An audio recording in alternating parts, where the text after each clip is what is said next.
Vote for whom? Election in India for Lok Sabha and state assemblies is round the corner. The TV channels will be flooded with election propaganda. Mudslinging is the order of the day.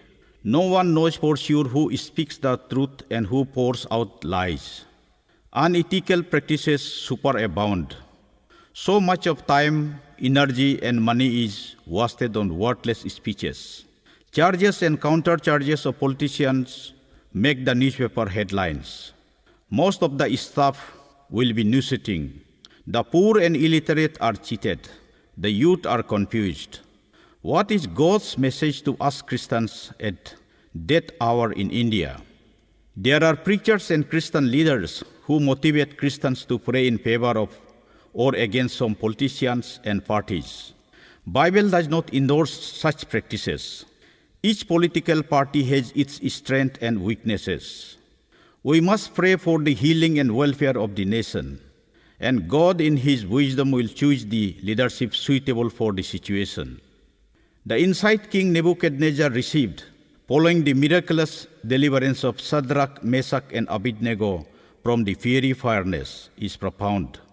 He wrote to all peoples, nations, and languages, "The Most High rules in the kingdom of man, gives it to whomever He will, and sets over it the lowest of men. And those who walk in pride, He is able to humble." Daniel chapter 4, 17b, 37b. Let Herod rule or Pilate rule. It matters not to Jesus. Let Felix rule or Agrippa rule. It matters not to Paul. This should be our attitude as Christians. There's hardly any politician or party without corruption and ungodliness. Jesus took the whip not to drive away the Romans, but to cleanse the church. John chapter 2, verse 13-17.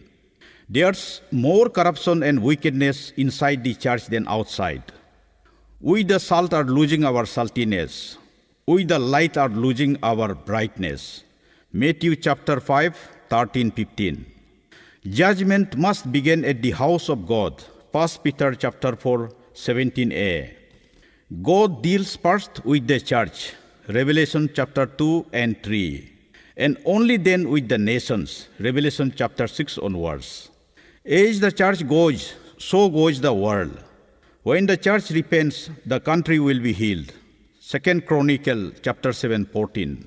If God in His sovereign wisdom allows an anti-Christian party to come to power, it will be an occasion to show forth His power on a larger scale. If Pharaoh, who crushed God's people, comes to power, the miracle of the dividing of a sea will happen. Exodus 14, 21, 19. If Nebuchadnezzar, who took away the articles from the temple of God to that of idols, comes to power, the miracle of quenching the violence of fire will happen. Daniel chapter 1, verse 1-2. Hebrew chapter 11, 34a.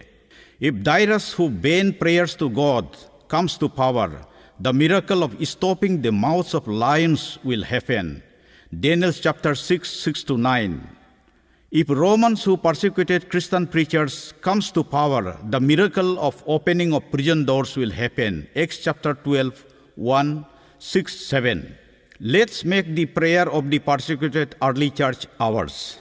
Acts chapter 4, 23, 31. Then signs and wonders shall follow, and we will preach the gospel with greater boldness. The large sections of evangelical Christians in America prayed against Mr. Barack Obama, but God gave him 2 consecutive presidential terms. Let's not be foolish enough to advise God whom He must make our president, prime minister, or chief minister. Romans 11, 33-35. Let God act according to His determined counsel and foreknowledge. Acts chapter 2, 23. There are unseen powers behind political leadership. The present crisis in the country are a spiritual warfare. Ephesians chapter 6, 12. Pray for all the candidates in the fray. Ask God to touch the nation's millions of voters. Make your prayers specific by focusing on the following. 1. Righteousness. We must have leaders who are free from corruption and selfish interest. They must be men and women of sincerity and integrity, free from hypocrisy. This may look too ideal to expect in politics, but God's word emphatically declares, righteousness exalts a nation, but sin is a shame to any people. Proverbs chapter 14:34. There's no other way. Number B, secularism. The Indian Constitution provides freedom of religion to practice and propagate one's faith. But there's a steady erosion of secular values in the nation. It's impossible to be a faithful follower of Christ without obeying His great commission. Go and make disciples of all the nations, baptizing them, teaching them. Matthew chapter 28, verse 19-20. At the same time, let's confess to God that we have not taken full advantage of the wind when it was favorable. C. Upliftment of the poor. Political instability affects the nation's economic development. The multitudes under the poverty line keep swelling. Their cries goes unheard. God blesses a government which has pity on the poor.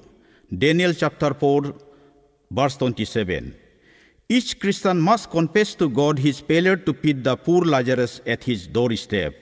Luke chapter 16, 19-21.